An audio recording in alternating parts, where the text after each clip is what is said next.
Hi everyone, my name is Amber. Today I'm going to be doing a book review on Wanderers by Chuck Wendig. I read this book with my friend Justine. We both had very similar thoughts about it, and it's one that I find that I have quite a lot to say about even though I didn't love it. So I gave this book 3 stars, maybe 3.5, because I really enjoyed the concept. I had some issues with it as well. So without further ado, let's get on to the summary and then the review. So Wanderers is a post-apocalyptic book, or maybe just apocalyptic. At the beginning of the book, Shanna's sister becomes a walker and starts heading towards an unknown destination. She is soon joined by a bunch of other people, all heading in the same direction, all unable to wake up. There's also another main character called Benji, who has been brought in to investigate this mysterious illness because he's one of the, or was one of the top scientists at the CDC. And then the third main character is Matthew, who is a small town preacher. His job in this book basically is to rile up a bunch of white supremacists.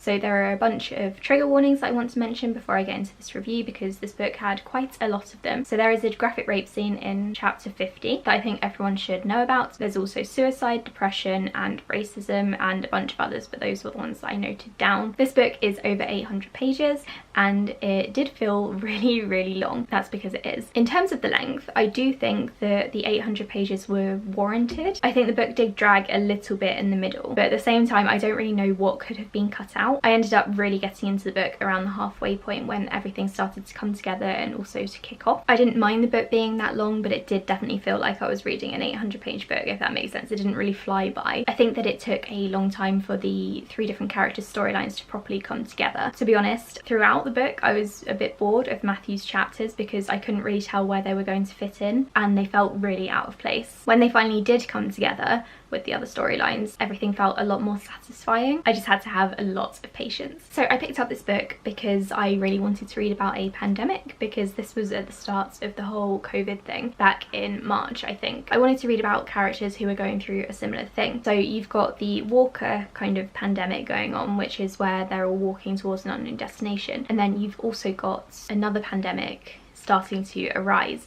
which was caused by bats. So it was all very topical. I really enjoyed that part of the book. The sciencey pandemic virus stuff really stuck out to me. I thought it was really well done, really well presented, and just quite like fun and interesting to read about. So I really enjoyed that aspect of the book. But the reason I gave this 3 stars was because I think this book really failed with something in particular. I think where this book really failed was with its characters. So like I said, Matthew's chapters were quite boring. I didn't really care for him at all. Benji was very interesting. I was very interested in his background with the CDC. I was very invested in his research to do with the pandemics and his connection to the other characters. But then you have Shanna. I've gone back and forth between wondering whether I'm just being an angry feminist or if Chuck Wendig just really favoured his male characters. Having spoken to some friends about it, I now do think it's the latter. So out of the 3 main characters, Benji was clearly the favourite. He got the most page time and had the most to do, and he had the sad backstory. Matthew as well got a ton of character growth throughout the book. And then Shanna found a boyfriend who, by the way, was a lot older than her. She had just turned 18 and I think he was in his early 20s. And then, this is a spoiler, so I'm gonna put spoiler on the screen. You can unmute the video once that goes off. And then Shanna gets pregnant and then gets put in a coma. And then her boyfriend saves the day by sacrificing himself. That whole thing left a very bad taste in my mouth because Shanna had absolutely nothing to do. She was basically there to be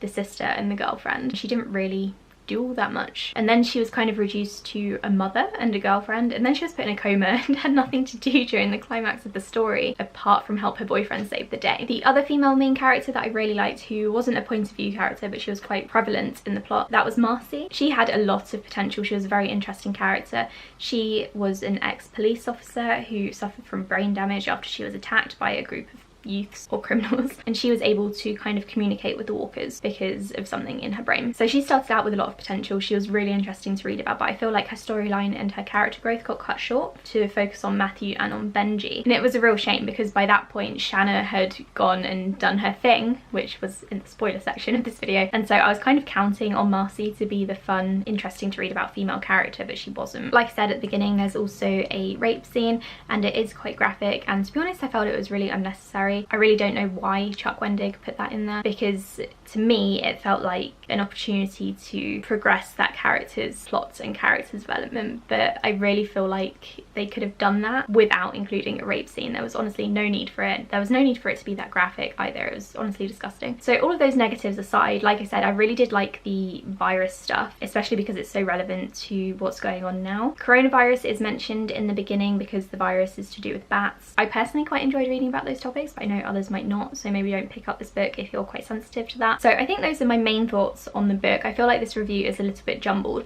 because I haven't done my usual plot, character, writing style system that I normally do with reviews. But like I said, I had some issues and I don't really know, without talking or discussing it with everyone, it's kind of me just spouting my views. So in short, the negatives for this book are the rape scene, the female characters because they were poorly written, and I don't know what Chuck Wendig was doing there. But the positives were that this is an interesting topic to read about. There were a few twists in there that I quite enjoyed. I didn't see those coming, and it also went really quickly for an 800-page book, so that was good. So really my views are quite conflicted, and I think I'd have to read some more of Chuck Wendig's work to figure out whether he normally writes female characters in this way or if it's just a one-off for this book, because it really didn't sit well with me. To be honest, I'm not very keen to read more of his work because I'm very put off by what he did with the female characters in this book. Let me know in the comments below if you've read any more of his works and if he does similar things with the female characters in those, like using them as plot devices, doesn't really give them a story, degrades them to just being a girlfriend or a mother. Because if it's a trend, I don't really want to read any more of his books, but as of right now I am willing to give him another try. Maybe also let me know which of his books I should read in the comments below because I have no idea where to start. So overall, Wanderers was a good book, very topical, quite interesting, but it definitely had some major issues. If there is a sequel, Chuck Wendig has said that there might be,